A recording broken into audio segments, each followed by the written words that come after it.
Good morning, everyone. This is Kelly DeBoer. Welcome to the May Early Achievers Coach webinar for coaches working in ECAP-funded classrooms. This is our final webinar for the 2015-16 school year. Before we get started today, I just want to remind everyone to make sure you have yourself muted. If you are using your computer microphone and speakers, be sure to mute your microphone. We want everyone to be able to hear those who are presenting during the webinar today. We have a lot of exciting information for you. Want to let everyone know you can please type your questions into the question box as they come up. We will respond to questions as appropriate during the webinar and as they relate to the topic being presented. There will be time at the end for additional questions. And if we are unable to answer any of your questions during the webinar, we will follow up with you individually at a later date. I think, why don't we go ahead and introduce everyone who's in the room today.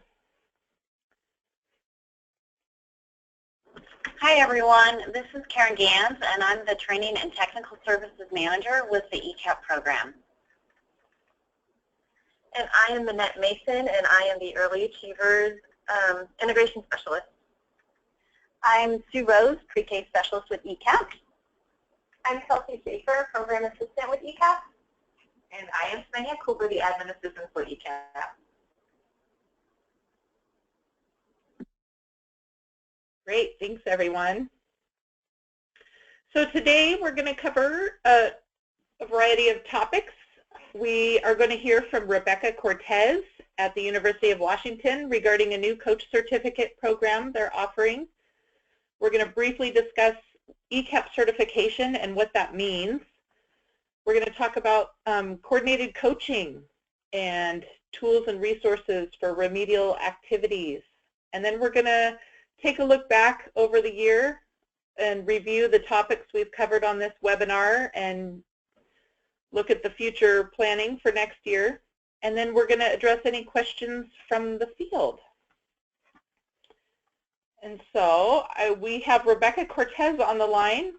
She is a research scientist with the Child Care Quality and Early Learning Center for Research and Professional Development at the University of Washington. And she's here today to share information with us about the coach certificate. So Rebecca, welcome. We're happy to have you. Thank you for allowing me to be with you all this morning. I'm really excited about talking about the coach certificate, and I appreciate this time you've given me. So I think most of you know that we have been developing the Early Childhood Coaching Certificate program at the University of Washington. We've been working on this for about a year now, so we're very excited to finally be able to roll it out at the end of this month, maybe even sooner. I'd like to point out that we will be adding Gail Joseph, who most of you know, I'm sure, as one of our faculty directors. Okay, so I'm not going to read this, but you can read it, and I would just like to add to it that a primary goal and an initial goal of this Early Childhood Coaching Certificate has always been to elevate coaching as a profession and to give coaches who are already practicing in Washington State, particularly those who have been working so hard in Early Achievers, to give them some recognition for what they have already been doing. And so when I say what they've already been doing, you'll see as we go to the next slide that not only do we want to continue to cultivate and grow our coach workforce in Washington State, but we want to make sure that it grows with a level of professionalism that coaches deserve. So to accomplish this goal, our expectation is that coaches participating in the certificate program will be prepared with knowledge of early childhood development and best practices that promote optimal development. So we already know that many coaches have background or training and knowledge of early childhood development, but it's just having the knowledge of something doesn't always translate into the ability to coach that to providers or teachers with the most effective skills. We also are intentionally integrating culturally responsive skills throughout the program, throughout the assignments. We are really thinking of culturally responsive coaching as sort of the container or the basket that holds everything else, because in our view, we see culturally responsive coaching skills as benefiting everyone, coaches and the providers or teachers they serve, regardless of what we typically think of as culture representing some ethnicity. But these are just good coaching skills that are useful in any situation. We also want coaches to leave the program having had specific guidance in relationship-based professional development competencies. So our first quarter is designed to map onto the Washington State relationship-based professional development competencies that I think were rolled out last month or the month before. You can go to the next slide. So here's, so I don't have a lot to present. I'd rather spend the time answering questions in addition to the ones that I have listed here. So who should apply? We're opening this up to all coaches with a minimum of 6 months coaching experience and familiarity with practice-based coaching. And by that I mean, if a coach has had less than 6 months coaching experience and they have not taken the 2-day SQL New Coach Framework training, we will consider the other application materials. So this is sort of the, where we've set the bar, but we definitely want to be flexible to opening up the program to all coaches. So we think this application will be online and go live in the next couple of weeks, with the first cohort beginning in mid-September. The cost of the program is approximately $4,500. We're working on the budget now. We've been working on this budget for a while. It started out a little bit higher. We're just trying to whittle it down and figure out how we can offer this program in a cost-effective way, because it does have to break even, but something that's affordable. So how about scholarships? Are those available? Yes, they are, and they will be available through Child Care Aware. And I think Mika Riggins is the person at Child Care Aware to contact for any questions about the scholarships. And from what I understand, they are full scholarships, so they cover tuition and books and travel. But, with a big but, I would check with Mika to confirm that. So it's a 9-month program, and it has 2 quarters of coursework and 1 quarter of internship. The instructional format is a hybrid model with 2-day in-person sessions at the beginning of the 2 course quarters, followed by online sessions, 3 modules each in the remainder of each of those quarters. There is going to be more information up at our website in a couple of weeks. We'll go to the next slide. I think that might be it, though. Yeah, I wanted to make this brief so I could leave plenty of time for questions.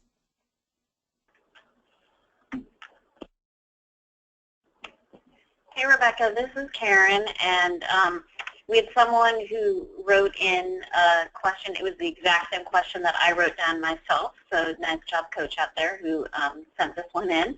Are scholarships only available to the CCA coaches? No, they are available to all applicants.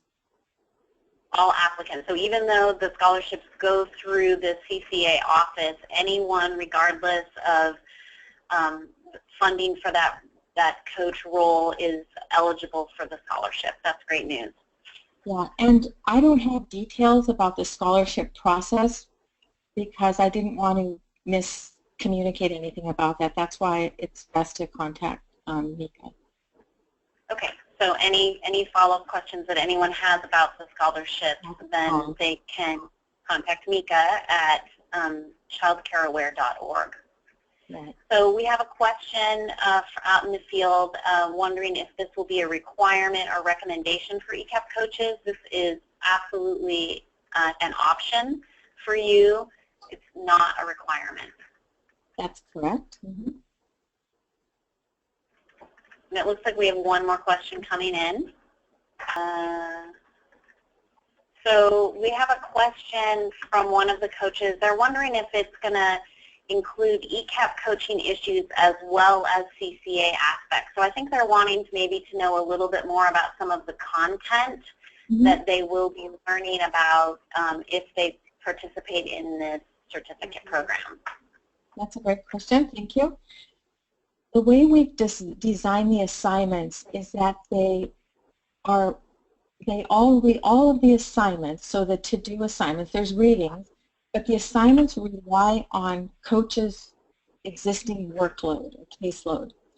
So that means that depending on where a coach is working, in what agency a coach works for, the assignment will be adaptable to that specific needs of the coach. We really have tried hard to not make more work for coaches. That's one of the reasons that we had that 6-month minimum work coaching experience, is because we are hoping that the coaches who participate in the certificate program will use their existing relationships with providers and teachers to do the assignments. So we're hoping that, because it takes a long time, I mean, it could take a long time, it doesn't always, but it could take a long time to establish a trusting relationship with a teacher, and we wouldn't want the coaches to be in the program to be spending a lot of time in that area, but more in actually practicing the skills and strategies that we will be teaching and learning from. Does that help? Yeah, I think that is some nice additional information for them to have in their consideration of this. We have a couple of questions about the internship. Someone's wondering what the internships look like, and someone else is wondering if the internships are only going to be available in Seattle. So the certificate is open to anyone in the state. So internships will be available all over the state. We're working really hard to find people who would be willing to supervise those internships, although we don't live in that big of a state, so our coach support team is more than happy to do that. So the internships will be available around the state. The internship is actually the quarter in which, I'm going to say the coach student, will be collating the materials that they have gathered throughout the program and applying them in that internship quarter to build their portfolio. The only way we really have to assess a coach's competency in the certificate program is either through observation or video. So the internship quarter is the quarter when it's independent. It's not a structured, guided type of internship. It's independent.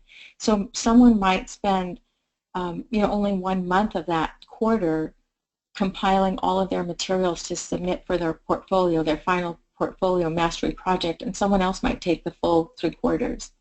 So it's very independent. But the goal Thanks for that, Rebecca.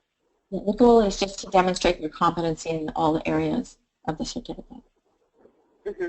Okay, thanks for that. So another question is there a minimum number of facilities a coach has to be coaching at in order to be able to be eligible to participate in this coaching certificate?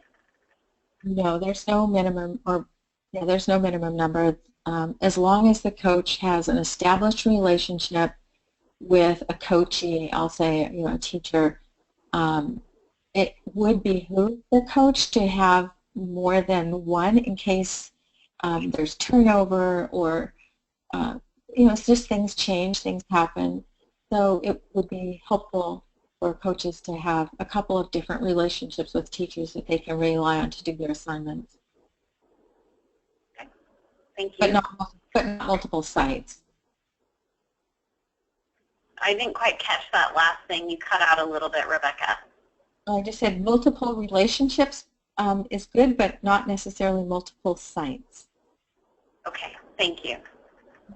And what day and times are the in-class sessions? The first in-class session for the first quarter will be September 19th and 20th. The session will start on a Friday around 1 o'clock in the afternoon, go into the evening, just depending on how much energy people have. We have a lot of material to cover, but we're not going to make people sit there yawning either.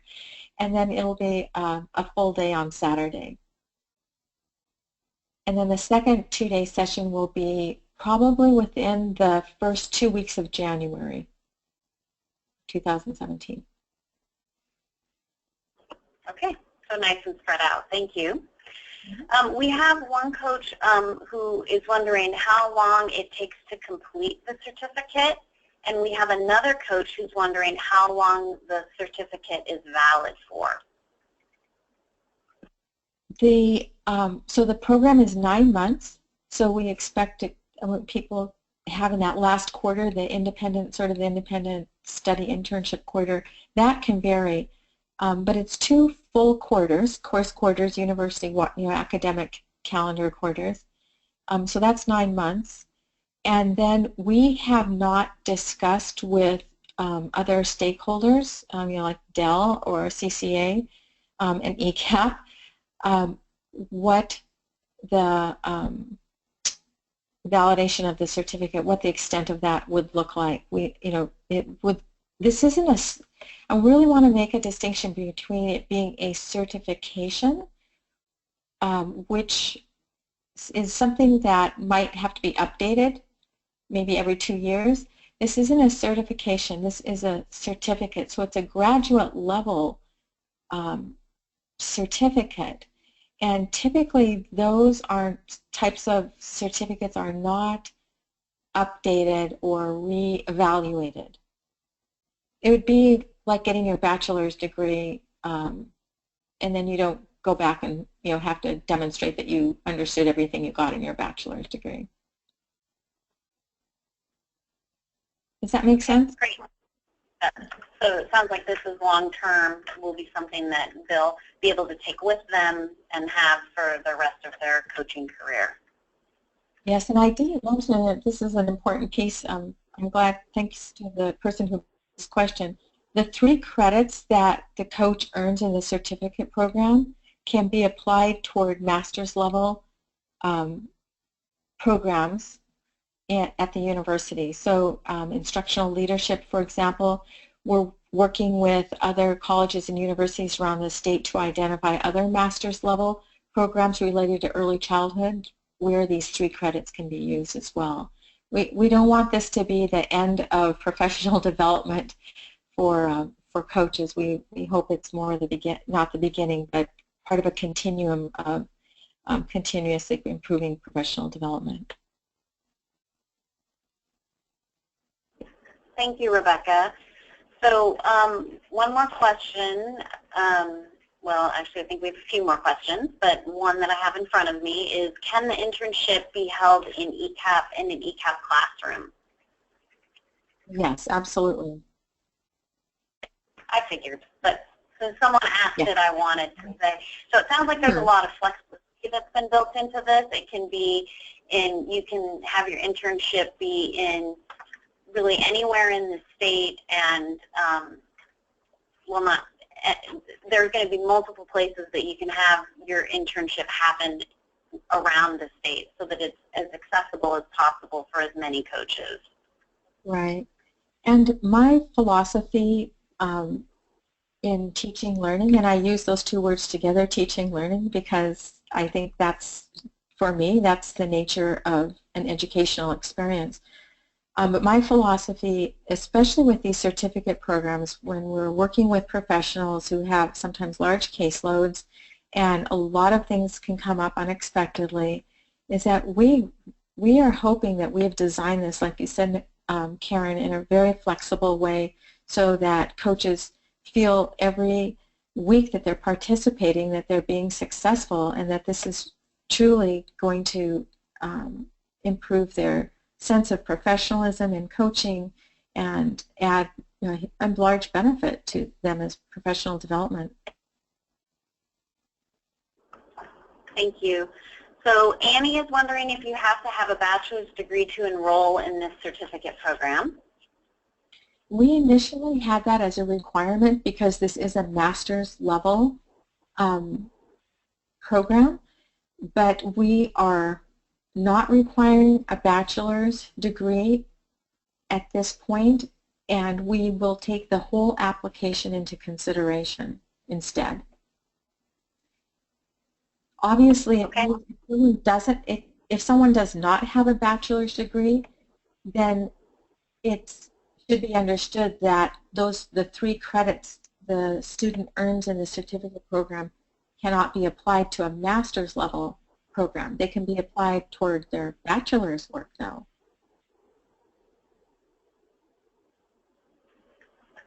Okay, thank you, Rebecca. So Amy is wondering if the certificate is considered as an or related degree per early achievers. Minute. So there's some professional development pieces to early achievers, but I don't know if this would actually fall into that, so I will find out.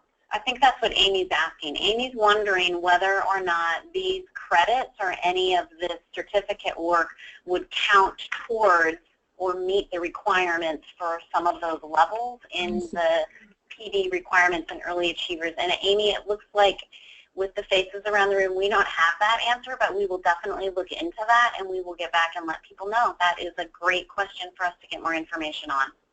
Yeah, and I'm about 98% sure the answer to that is yes, because we've gone through many different phases in the development of the certificate, including, well, is this only for early achievers coaches? Well, no, it's not only for early achievers coaches.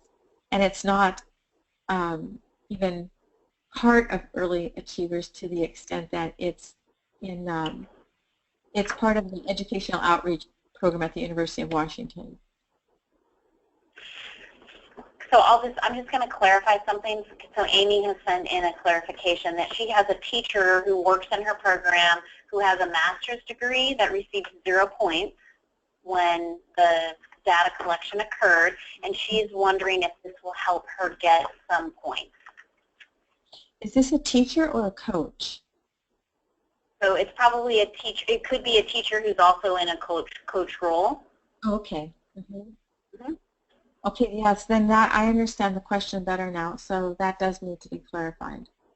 Yeah, it sure does. Yep, we need to do some more work on that, and we'll be sure to get back to people and let them know. Thank you very much for asking that question, Amy. I love it when you ask the stumper questions. Okay, so Nancy has a question about what are the criteria for internship supervisors. We haven't established that yet. Way to stump the presenter, Nancy. So so hopefully that information will be coming soon, and obviously once we have that information, we'll share that out with everyone as well. Yeah, we're right now in the process of collecting names of people who would be willing to supervise the internship, so please send them to me. If you know anyone who's interested in doing this, we want to know who these people are. All right, so send your names to Rebecca if you're interested in being an internship supervisor, or you know someone who would potentially be interested in being an internship supervisor, and that will probably help them with the development of their criteria. So, yeah. Rebecca, we have one more question, and this is a question that's asking about coach leads. Is it important that they have this training that coaches will have? So she's talking about leads who don't have a coach caseload, and she's wondering about whether or not this could be a good good program for them to participate in as well. I think it would be. Another thing that we're exploring right now is an option, and I can't confirm this for about another week, but we're exploring an option whereby coach leads specifically could take just the first quarter of the program to get the relationship professional development competencies, which is what that first quarter is based on. And so we're hoping to be able to provide this option for people who might not benefit from the entire certificate program, but would very well benefit from the first quarter. So what I'm hearing is if you have interest in any of the things, the pieces that Rebecca has talked about today, please email probably any of the 3 people who are up on the list here, the faculty directors, and they will be able to gather some more information and give you more specifics if needed. That's right. Thanks. Yeah. So Rebecca, thank you very much for taking time today and sharing with all of us about this program that is about to launch. It's really exciting that we have this happening so soon in our state, and really appreciate your time with us today. You're very welcome. Thanks again for this opportunity. Absolutely. Have a great day. Thanks, Rebecca. Thank you. Thanks, Rebecca. You're welcome. So this is Kelly again, and moving on to ECAP certification. So we've received several questions about what does certified mean in reference to ECAP classrooms and the Early Achievers ratings. And so on the next slide there, the Early Start Act requirements state that ECAP programs must rate a level 4 or 5 in early achievers by the specified deadline. And so as data collection was happening, in order to certify that the ECAP classrooms met this Early Start Act standard, licensed pathway sites received additional data collection in their ECAP classrooms. And this was to certify that these classrooms met the ERS and class thresholds and the overall milestones required by the Early Start Act. ECAP classes that met the thresholds for ERS and class are considered certified. I think Kelly left off at this point, which is that we're still working with the WELS team to get the certification published. We know that it's not published at this point, and we have heard that that is a concern for programs, and we are working to remedy that.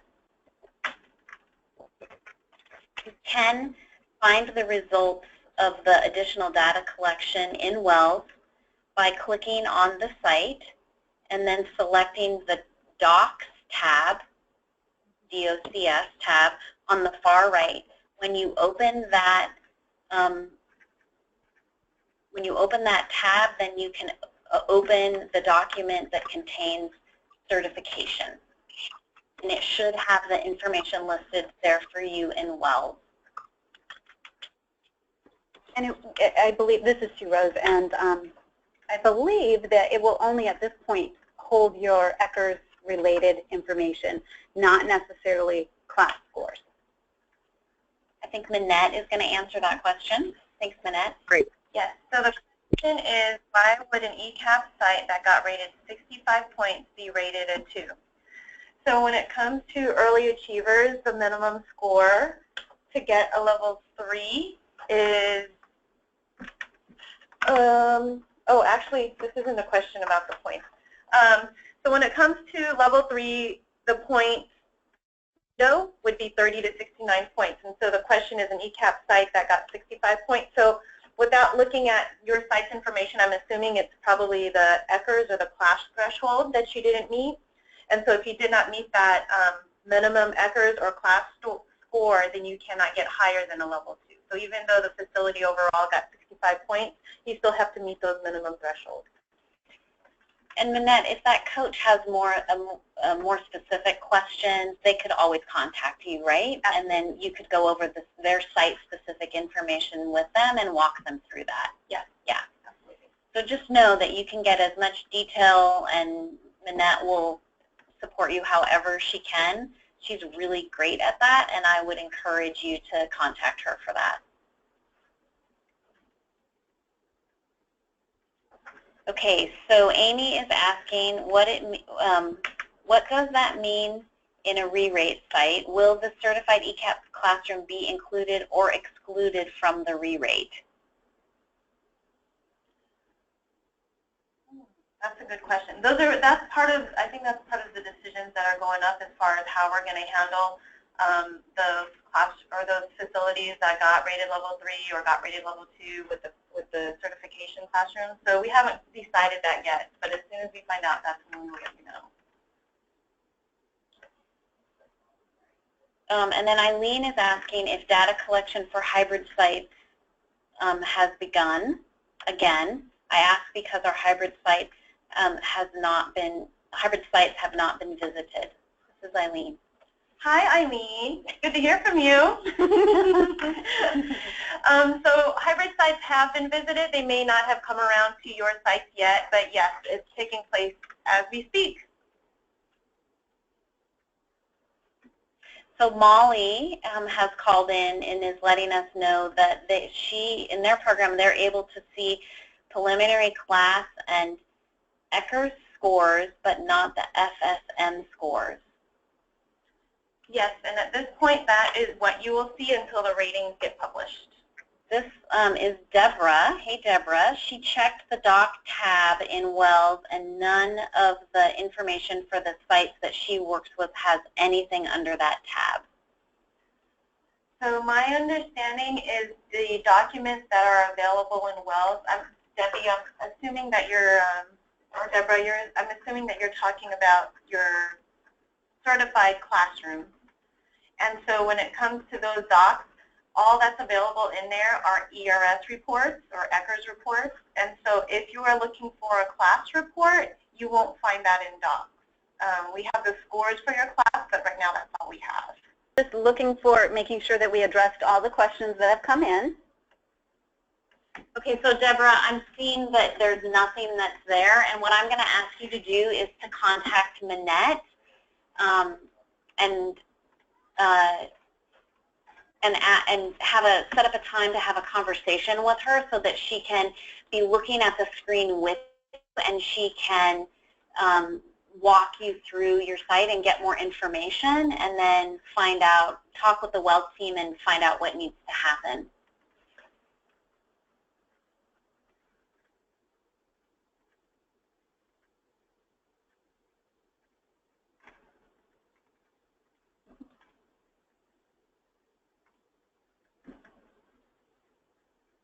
So Karen is wondering which document identifies the threshold and milestone scores.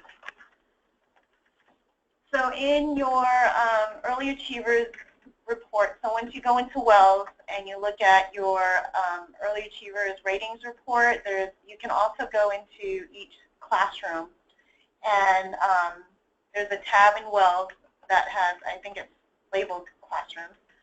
You can look at every classroom that there's a report for, and you can pull up those reports and see what the scores are for ECHRS and class. And the minimum threshold for ECHRS is 3.0 for the entire facility, so it's an average of all those classrooms that were observed in class. And for class, there's two different scores that you'll see, and so the minimum threshold for class instructional support is a 2, and for class emotional support and classroom organization is a 3.5. So you would just have to look into Wells and look at each classroom, pull up those reports to find that data. If you need some help navigating there or anything, you can always contact me and I can walk you through that. Thank you, Minette. So Julie is asking if you have a blended program that has a certified ECAP classroom and they received a level 3, so she must have a site she's working with that is in that situation, and they're wondering, probably, I don't quite understand the question, but my guess is that you're wondering when they're going to need to get to the next place, and you're asking if we know when this information is going to be available. so what the guidelines are going to be for the next steps. And I'll let Minette answer that one. Thanks, Karen. Yeah, no problem. So we're still, again, working on what the next steps and you know, the timelines and all of that, all the details that go around those classrooms or those facilities that rated level 3 with the ECAP certification. So we don't have any detailed information on that now. What we can tell you, though, is you do have the reports to go off of, so that doesn't stop you from creating a quality improvement plan. It doesn't stop you from doing some focused coaching and how you would improve on some areas within the facility. So that's somewhere that you can start as we're pulling all this information together and getting it prepared so that everybody has it. That's great. And this is to Rose. So I just wanted to clarify, Deborah was asking about what you were just referencing in Wells, about where to find something. Isn't it under the Sites tab, not the Classroom tab? Don't you go into the site, and then they can look deeper in under Assessments and the QRIS tab? Yes.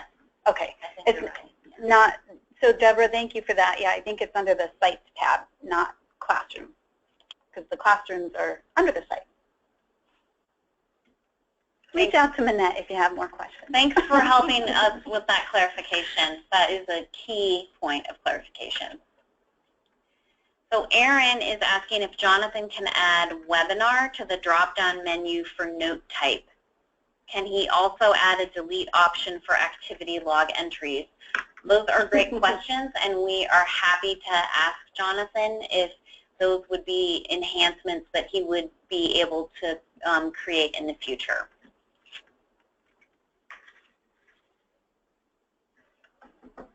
So thanks for that question, Erin. Are we good with questions at this point? All right. Thanks, everyone, for all of your questions and comments. We appreciate them as always. It helps us create a better coaching system with you partnering with us and giving us this feedback. So next on the screen, we have our coach collaboration guidance document. Svenja, I'm wondering if you could just pull this up. So this document came out at the same time that the information around remedial activities came out as well. This document is posted on the website. Svenja's just gone to the website to post it. It's under Early Achievers. We currently don't have this document in our coaching information, and probably we should get it there. I'm just realizing that as I'm talking. So we'll be sure to move this document into where we have all of our coaching webinars and documents and information for all of you. And until then, you can find this in the Early Achievers section of the website. So, hey, Jancy, it's included in the handouts today, too, and I emailed it to everyone. So. Okay, well, great. So you have tons of access to it then. There's going to be no problem accessing this document. So, so hopefully all of you have seen this. This is guidance that was created in collaboration with the CCA office and staff at SQL. We worked hard to create something that would help give you a guide. I want to just clarify that there's not anything in this document that is required at this point. This is guidance that we're giving you to help you be able to really create a strong collaborative relationship. And before we finalized this and sent this out, we sent it out to some Head Start, Head Start ECAP coaches, and we sent it out to the regional coordinators. Also reviewed this document as well. So we really tried to reach out to get as much feedback as we could around it before we ended up sharing it with all of you. The goal of this is to be able to help you think about what you can do to make sure that you're not putting unintentionally putting teachers in situations where they have one coach telling them one thing and they have another coach telling them something else. We've had multiple reports of frustration around this, and that is really, I think, what was part of the inspiration around creating this document. And we hope that, we know everyone is out there working really hard, and we hope that this information helps you to create a stronger coaching relationship that you already have with your coaching partners out in the field, and that it gives you some additional support if you happen to find yourself in a situation where you need it. As always, if you need support and you work as a coach for an ECAP-funded classroom, you can contact the pre-K specialist that works with that program, and if you are a coach that works with CCA, you can always contact the regional coordinators with your questions around this as well. So it was really just a recap, and let us know if you have any questions or additional feedback on it. Thanks so much.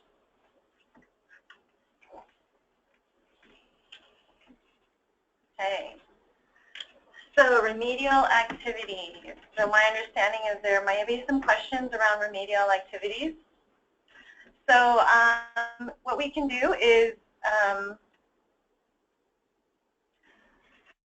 let's look at that policy, can we, Savannah? Just so that you guys are aware of what it looks like.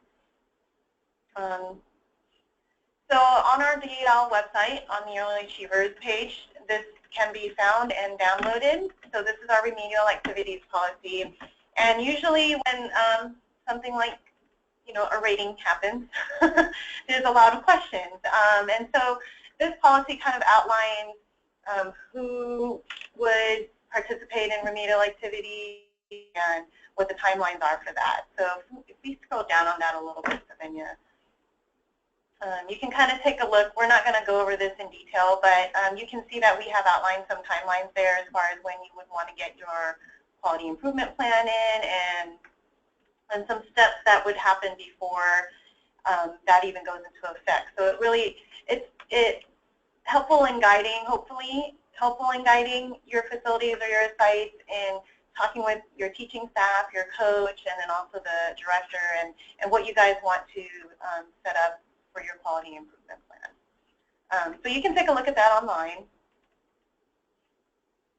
We can go back to the slide. Okay, so who needs to participate? These are sites that received a level 2 rating. So regardless of pathway, if your site received a level 2, you must participate in remedial activities. Sites that rated a level 3 that did not meet the certification or the thresholds for class and ERS are also going to be participating in some sort of remedial activities. Details for that, again, are still being worked out. So, but that remedial activities policy is a good place to start as far as where to go from there at this point while we're getting some more information. So, Manette, this is Sue Rose. So, if a site rated a level 3 and their ECAP classroom did get certified, they're an ERS and class, boom, they're doing good, don't they still have to go through re-rating to get to the level 4 that the Early Start Act? They will. They will still need to reach a level 4. Okay, great. But we haven't figured out when that will be. Okay, perfect. Thank you. Okay, and then this is another slide that just kind of, I don't know who all knows that this is available, but there is a document out there, and it is called Tools and Support for Remedial Activities. So, Savannah, can we click on that also? So this is another document that is found, again, on the DEL website. Actually, I think it's right underneath remedial activities. Anyway, so this is a few pages long, and it's kind of a one-stop type of place, if you want to call it that. It kind of gives you an overall, here's what is already available to you to use as resources. And it's got hyperlinks in it. It's got really quick descriptions of, you know, kind of headliners of what it is you might be looking for. But it's also listed as a handout, I see. for you all to take a look at. But I would recommend going through this. Even if your site's not going through remedial activities, there's really, really good resources and hyperlinks in there. So I would definitely take a look at this document. And again, this is one of the documents that you're not required to do to do any of the stuff that's on here. But again, it's just a great resource to have. So thanks for that, Manette. It's nice to have those resources available, and we appreciate your patience as we work out these policies and timelines around moving forward. So just a little bit of a clarification around a site that did not meet the threshold was at a level 2 is what we say. That's what we go by. But there's a site out there that is rated a level 2 but has a level 3 score. So, so what I would say, Joan, is that Manette can work with you offline or through email to kind of assist you in this specific question, because we want to make sure that there's no confusion around it. But ultimately, in early achievers, if the average assessed score on the ECHRS and class do not meet those minimum thresholds, a site can't be rated a level 3, 4, or 5. And I think some of the tricky part is if you're on the licensed pathway or the Head Start ECAP pathway, rather, you come in at that entry level 3. And so even if you feel like you earned a lot of points, if those minimum thresholds are not met, then you don't stay at a level 3, you go down to a level 2. So Joan, Manette is here to help.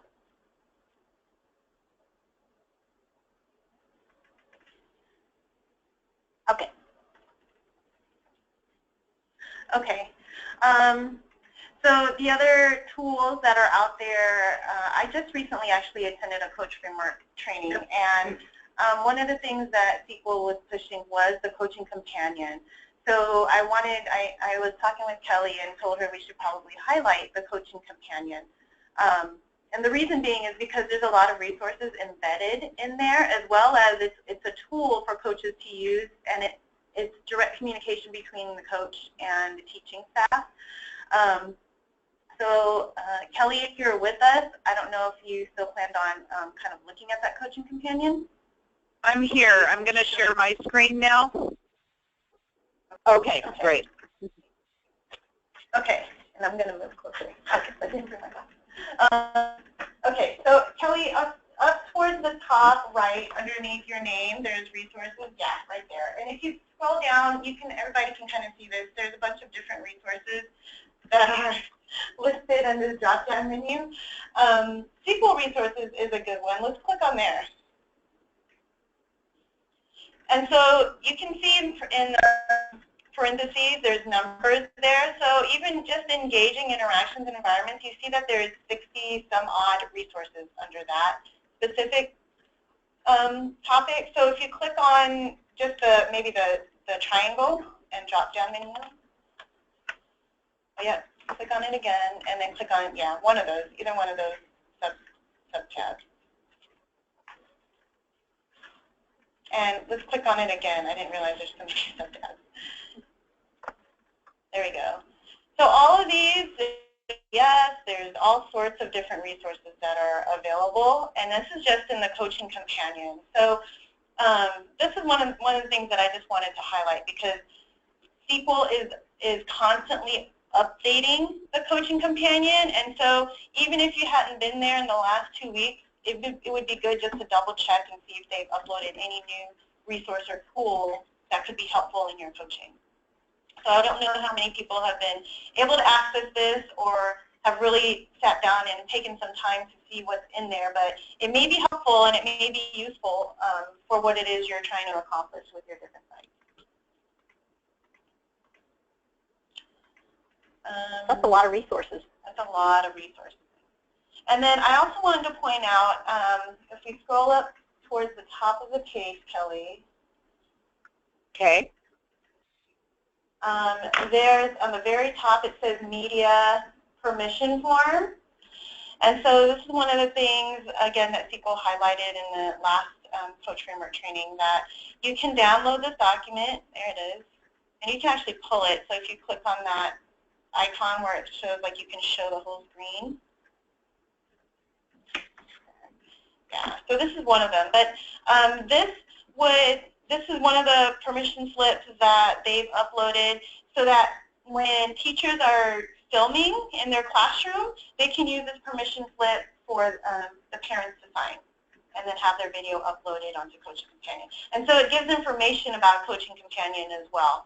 So if that was one of the options that you wanted to take advantage of for Coaching Companion. Thanks, Kelly.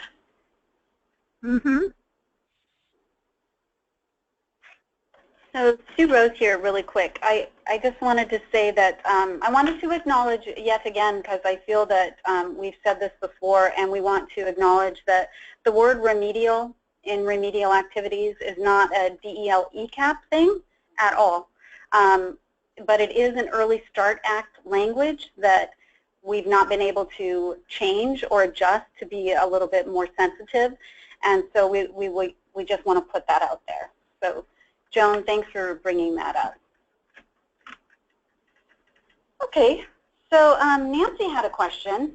Are the resources on Coaching Companion different than those available on the SQL site?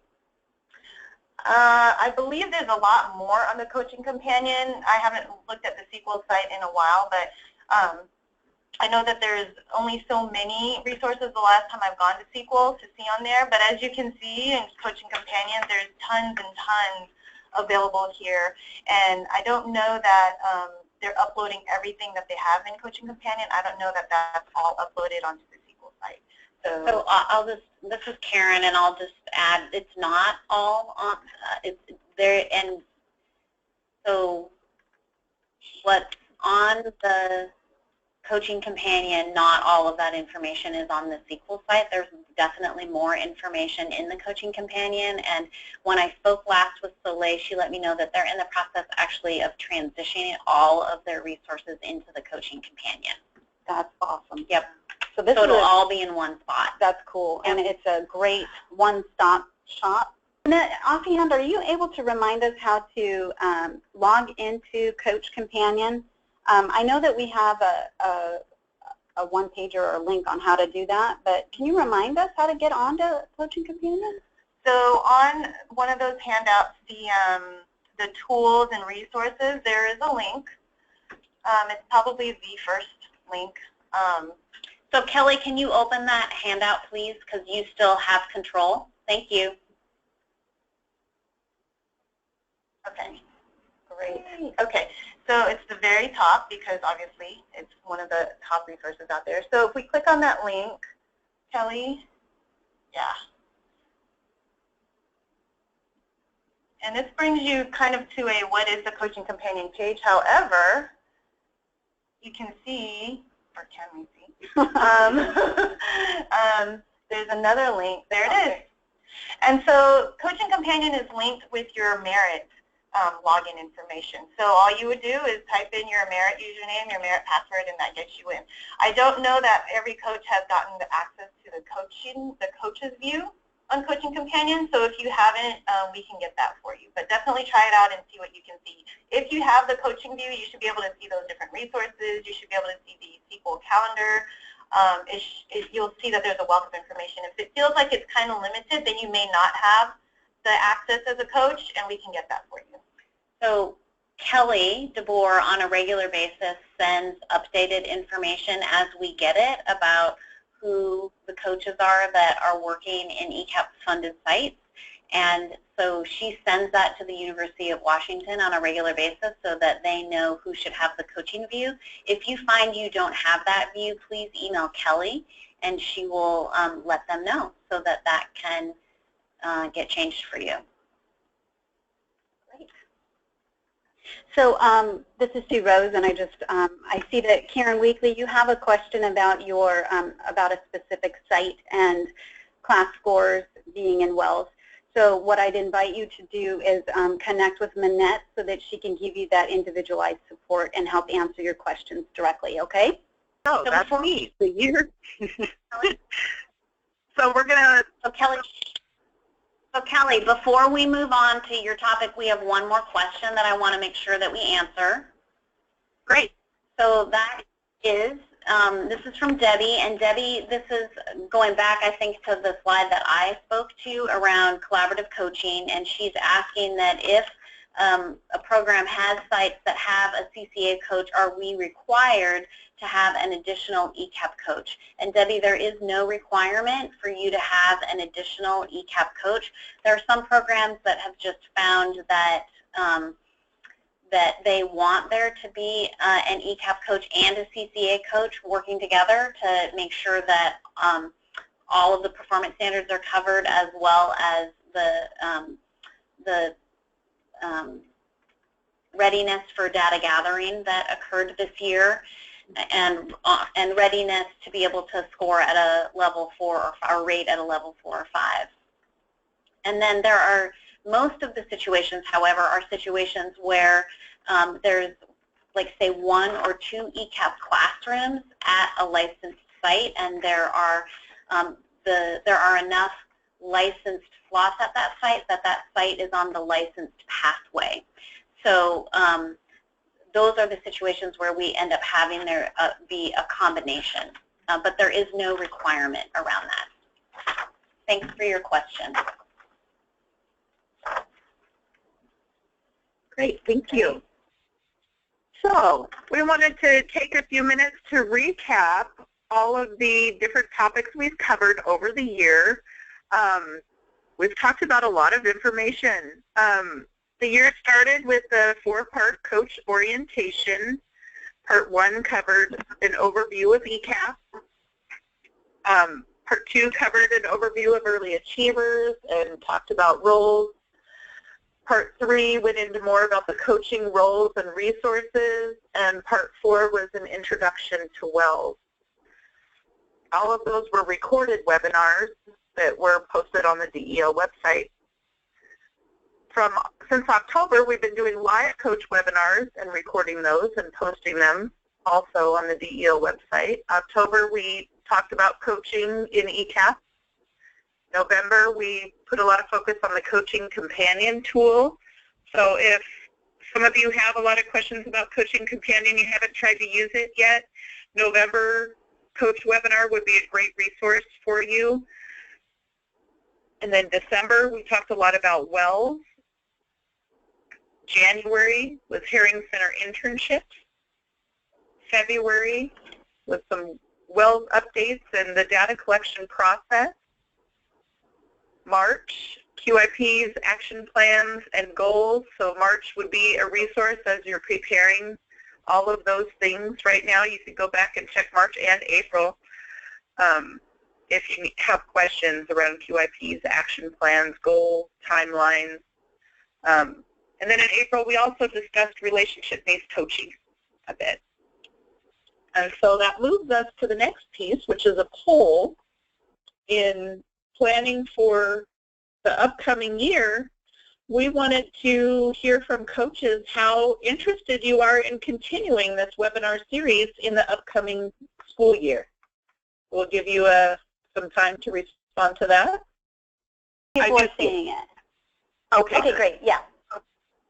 And it looks like about 88% have voted. So we're going to go ahead and close it. Great. So it looks like the majority of the group is very interested in continuing this webinar series next year. So that's really helpful for us to know that. And then about 30% are somewhat interested. So thank you. We appreciate your feedback.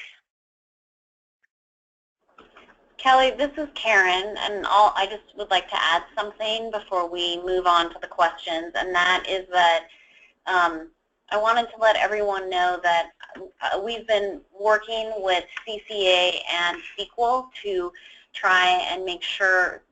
So if you don't know, each of the 3 organizations, they provide their own webinars to coaches, and so we're really looking to try and collaborate and coordinate a little bit more and make sure that we are each focusing on different topic areas for next year. And so we are in the process of working to try and determine that, and we are thinking about some potential types of topics, I want you all to know that one of the topics that we're thinking about presenting around next year is going to be coaching to fidelity. Since we have had such a large rollout with our curriculum pilot, and so working on incorporating those pieces into our webinars next year. And then the other pieces that we're considering are pulling in some information around some numeracy trainings that are now available in our state. So that means that besides having coaches attend these, we will also extend this to ed coordinators or managers who are in working in ECAP programs as well. So what you can expect is that it will grow and change over time, and that we will continue to seek feedback from you around the types of topics that you would like to receive support from us around, so that we can individualize them the best that we can. And we've just got a comment here from Nancy Snyder, who said it would be really nice to have face-to-face meetings as well, like maybe some regional coach face-to-face meetings. That is a great idea, and we will definitely put that in the pot, the pot of our training ideas and possibilities, and we will definitely try and make sure that we create at least one face-to-face so that coaches have time to connect in person. Great, thank you, Karen. So we have some questions from the field that have come in over time, and the first one is around WELLs, and when completing the goals and action plans in WELLs, can I use my own class observation, or do I need to use the early achievers rating data? And the answer is that coaches are going to want to use the early achievers rating data, to create goals and action plans for a site. However, if that data is no longer relevant because staff have left, the facility has changed, there's a new classroom moved, then coaches can use their own observations to create the goals and action plans for the site. But that would be if the rating data is no longer relevant. So, anybody want to add anything to that? No. Oh, yeah. Oh, I will. Go ahead. Sue Rose will. I'll add a little something to that. So I think this is especially relevant for, we have this happen with a lot of our early achievers pilot participants, that their rating information wasn't released until quite some time after the data collection visit had happened. Teachers leave, so there's many different things that could happen. So as you stated, you can put your new class observations in the notes section is where that would live. But anyway, just wanted to add. Great. Thanks, Sue. Yeah, so then the next question was, when I do a class observation, where does this get documented in WELLs? And as Sue said, that would go in the notes section for that site in WELLs.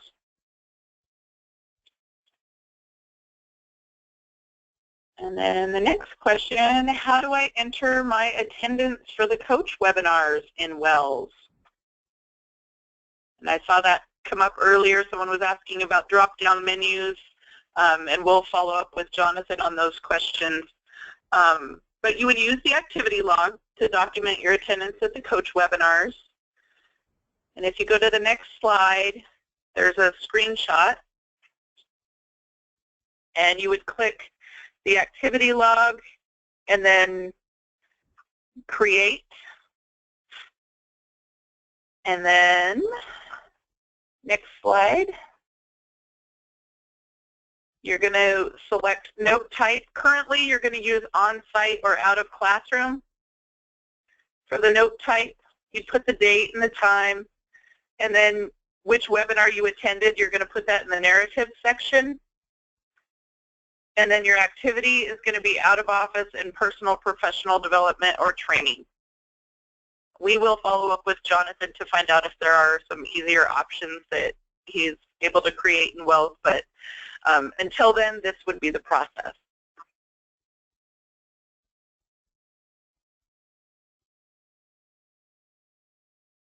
And then the next question, where do I find the additional information about the additional data collection that took place at my site to certify the ECAP classrooms? We talked about that earlier.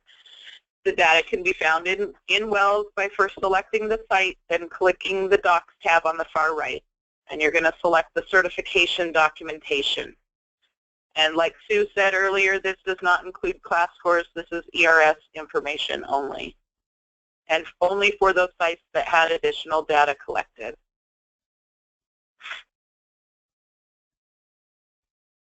Are there any other questions that are coming up for folks that we haven't touched on yet?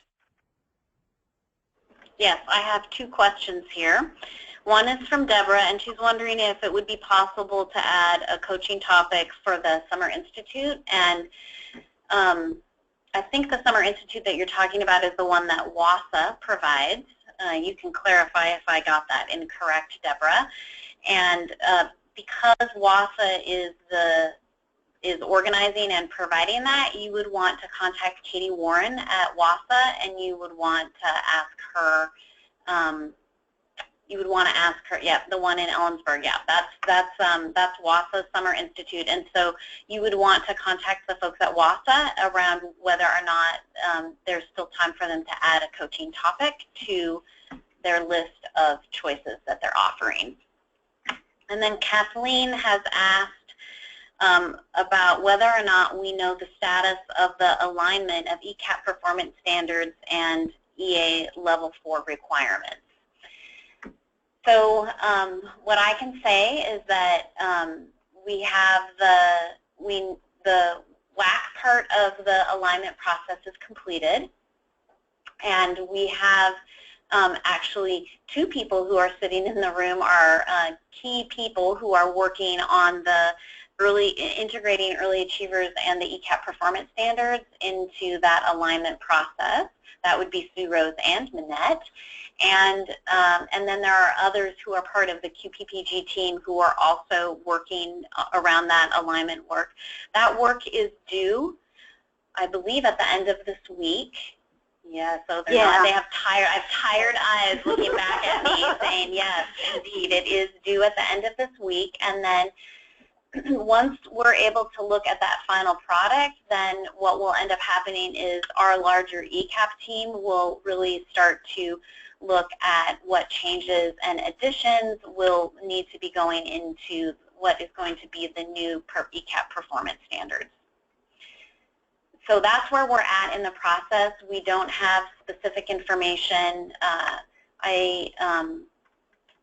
There are due dates that we have around when this document will go out for public comment, and so I don't know those off the top of my head, but I believe those are scheduled for the fall. And so you'll hear more when we have more information. Thanks for that question, Kathleen. So that is it for questions, Kelly. Okay, great. So we have another poll. So thinking of next year, when would be the best time for you to attend a coach webinar live? We have several options there. Like we have about 86%. So we went ahead and closed it, Kelly. All right. So morning between 8 and 10 looks like the ideal for the majority, or mornings between 10 and noon. So it sounds like morning time is a good time for most people to attend a webinar live. So that's also good information for us to know as we move forward with planning and scheduling for the upcoming year. So thank you for your feedback. And this is Karen, and I just want to say that we've also heard that there is a preference for us to try and schedule it on a Monday or a Friday when some of the ECAP classrooms would maybe not be providing services for the part day offerings, and so we will definitely be looking into that so that we aren't taking you away potentially from time in the classroom providing coaching. Right. Thank you, Karen. So we have reached the end of our webinar. We have our who to contact page at the end, so if you have policy-related questions or in need of technical assistance, you can contact the assigned pre-K specialist for your program. For any coaching-related questions, you can contact Karen, Sue, or myself. And there's always resources available on the Department of Early Learning website, where there's coach webinars, the webinar handouts, the WELS user manual, and all can be accessed through the following link. And there's also a link for the sequel resources as well. And we thank you. Thank you for a great year, and we look forward to next year. So Kelly, we have a couple more comments that have come in, and that is that people are asking us when a group of people is sending in a response, could we please take into consideration that it's a group response, so it's more than one vote? Yes, we will be sure to take that into consideration. And then we have another request, and that is if there's any way we could pull coaches who could not attend today. So we know that we have a handful of coaches who are teaching in classrooms right now or who are providing coaching supports in classrooms right now, and they are unable to be able to respond to the poll. So we will see what we can do to try and gather a more broad response, maybe through a survey that we send out to everyone to be able to get more specific information about the best times for our webinars next year. Definitely. Thanks for that feedback. Thank you for that.